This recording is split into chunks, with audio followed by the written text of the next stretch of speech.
Welcome to this edition of Collier Recap. I'm Troy Miller, and this is a recap of the September 10th Board of County Commissioners meeting.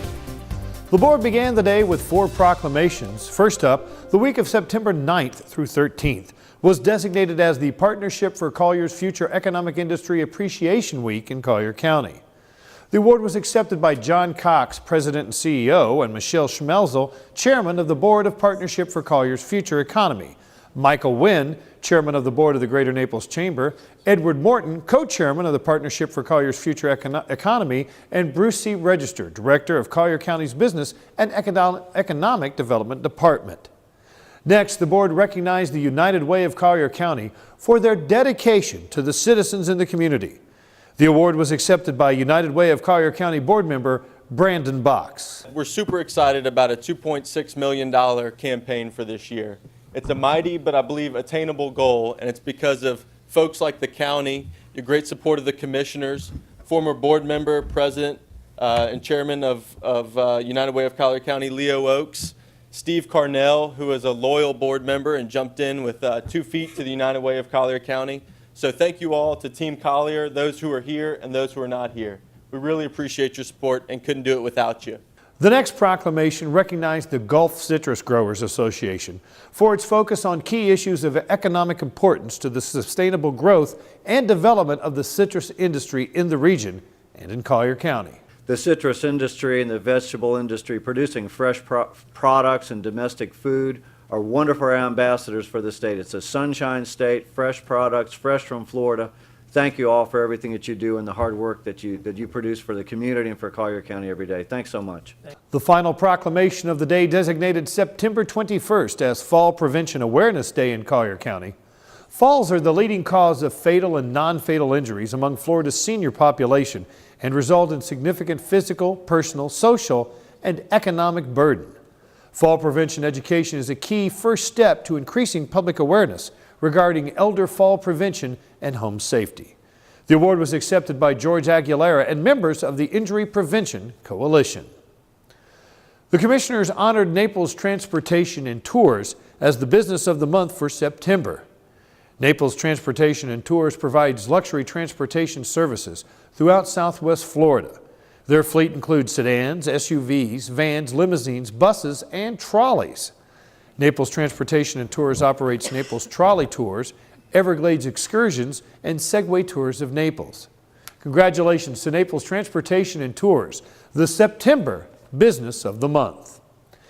In order to reduce staff time spent reporting to both the Airport Authority Advisory Board and the Board of County Commissioners, and to improve communication with the Board of County Commissioners, the board unanimously approved a recommendation to direct the county attorney to bring back to the board an ordinance abolishing the Airport Authority Advisory Board and direct the Airport Authority Executive Director to meet with tenants quarterly for cooperative efforts related to marketing and operations and to grow business. Commissioners unanimously approved a much-needed beach renourishment project.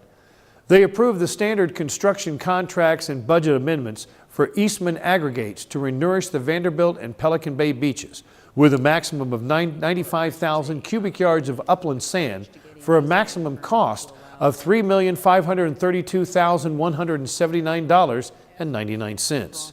And for Phillips and Jordan to renourish the Park Shore Naples beaches with a maximum of 155,000 cubic yards of upland sand for a maximum price of $5,897,771.27. The project will have a swift timeline. We're going to see enlarged beaches. The beaches will be wider. It's not a 6-year design, but it'll probably be a 2 to 3 year design beach life. And it'll start sometime in October. They'll start to see trucks in October and be finished by the first of the year. The overall price for renourishment of the beaches with 2 contracts will not exceed $9,429,951.26.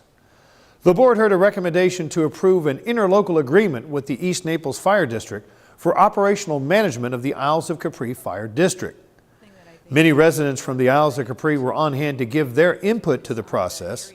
Commissioners meticulously poured through the available information and approved a modified interlocal agreement. East Naples will manage the Isles of Capri Fire Department for the next year, with the residents' millage rate for fire services remaining the same for the next year. The residents who are currently serviced by the Isles of Capri Fire Department will be polled in a straw ballot to determine whether or not they want to be annexed into the East Naples Fire Department. The ballot question will include information on cost and service levels. The commissioners will review potential ballot language at the next board meeting. We will keep you posted on this story as it continues to unfold. The above average is significant amount of rainfall received this summer has overtaxed certain segments of the county's stormwater management system. In the Pine Ridge subdivision, a previously identified specific section of the pipeline serving as part of the outfall for the 28-acre Mockingbird Lake is currently in severe need of replacement. The current water level of the lake is too high and is overtopping the banks in some areas.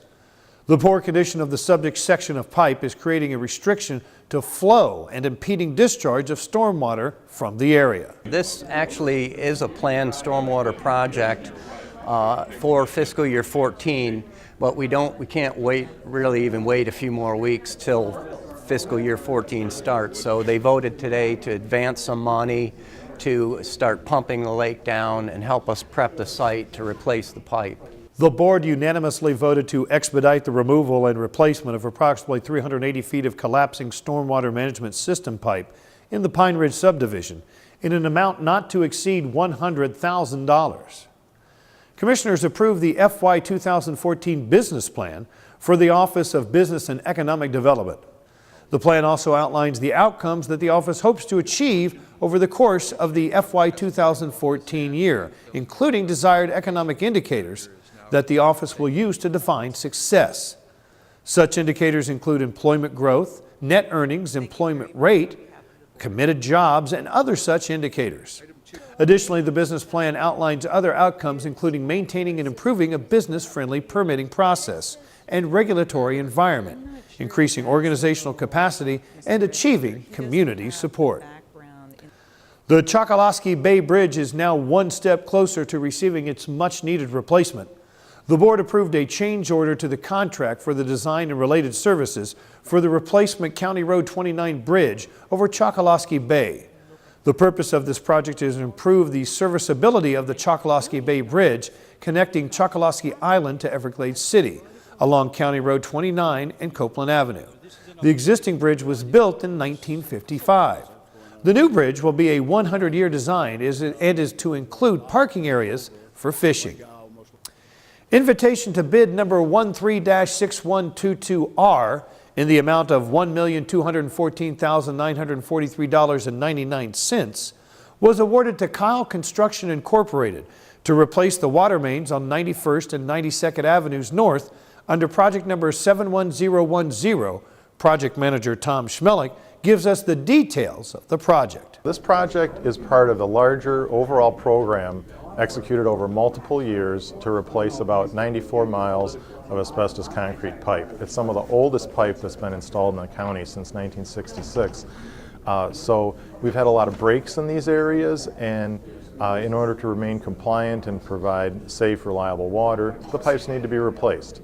So Naples Park itself is a very dense area that has about 20 streets, and that equates to about 20 miles of AC pipe. And in this area with this project, we're replacing the first two streets, 91st and 92nd Avenue, for a total of about 2 miles. This portion of the project will begin in December and will take 6 months to complete. Ready? 1, 2, 3, woo! On Thursday, September 5th, the Board of County Commissioners hosted a ribbon-cutting ceremony for the Collier Area Transit Intermodal Transfer Station at 3355 Tamiami Trail East. The new CAT Intermodal Transfer Station opened at the Government Center on July 7th. Since CAT's inception in 2001, annual ridership has increased to more than 1 million passengers and is projected to increase to 2.4 million by 2020. The new facility has both indoor and outdoor waiting areas, as well as restrooms and a ticket booth.